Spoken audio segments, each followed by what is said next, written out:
یہ پاکستان قائد اعظم محمد علی جناح اللہ تعالیٰ ان کی قبر پر کروڑہ رحمتیں نازل فرمائے. انہوں نے ہم پر بہت بڑا احسان کیا، ہمیں یہ عظیم ملک عطا کیا. تو اللہ تبارک و تعالیٰ ان کی کامل بخشش فرمائے اور جنت الفردوس میں اعلیٰ مقام عطا فرمائے. ان کی بہن جو ان کے موت کے وقت ان کے پاس بیٹھی ہوئی تھی، تو وہ فرماتی ہیں، وہ اپنی کتاب میں لکھتی ہیں کہ قائد اعظم محمد علی جناح جب ان کا موت کا وقت قریب تھا تو 3 باتیں ان کے ذہن میں تھی، یعنی کہ 3 باتوں کو دہرا رہے تھے، 3 چیزوں کی فکر تھی، 3 چیزوں کے بارے میں یہ فکر مند تھے. تو وہ 3 چیزیں کیا ہیں اس ویڈیو میں وہی ہم آپ کو بتائیں گے.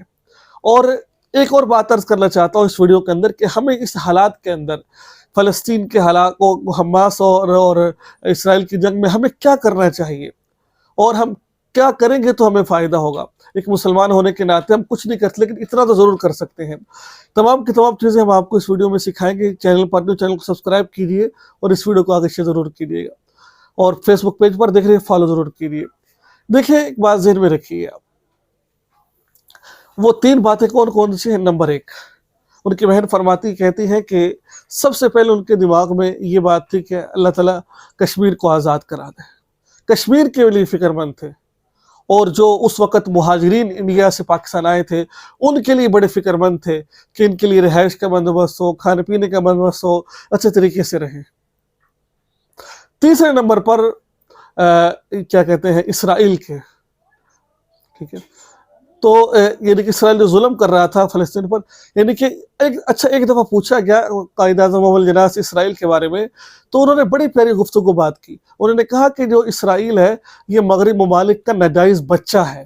ہاں، کیا کہا کہ جو اسرائیل ہے یہ مغرب ممالک کا ناجائز بچہ ہے، اس کو یہاں لایا ہی اس لیے گیا ہے تاکہ یہ دنیا پر حکومت کرے اور اپنا رول ادا کرے. دیکھیں نا، ابھی کچھ دن پہلے وزیر خارجہ امریکہ کا آتا ہے، ابھی بات ہے، اور آ کے تسلی دیتا ہے بھئی آؤ، اور مسلمان کچھ کر نہیں رہے. تو فرمایا کہ بکری بچہ فلسطین کے حوالے سے بڑے فکر مند تھے، مہاجرین کے حوالے سے، کشمیر کے حوالے سے. یہ ہوتا ہے اصل لیڈر. اور ہمیں اس وقت کیا کرنا چاہیے بطور مسلمان ہونے کے ناطے؟ ہمارا کیا حق بنتا ہے؟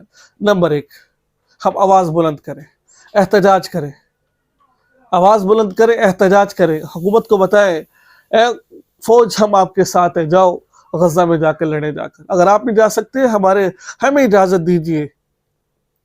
ٹھیک ہے، دیکھیے. نمبر 2، جو انسان کا بہترین ہتھیار ہے، کیونکہ ان میزائل میں، ان جہازوں میں قوت اللہ کے حکم سے ہے.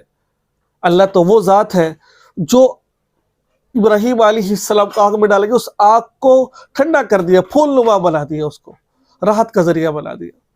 وہ کیا ہے؟ وہ دوسرا کام کیا ہے؟ اللہ تعالیٰ سے دعا مانگنا، گر گڑانا ہر نماز کے بعد.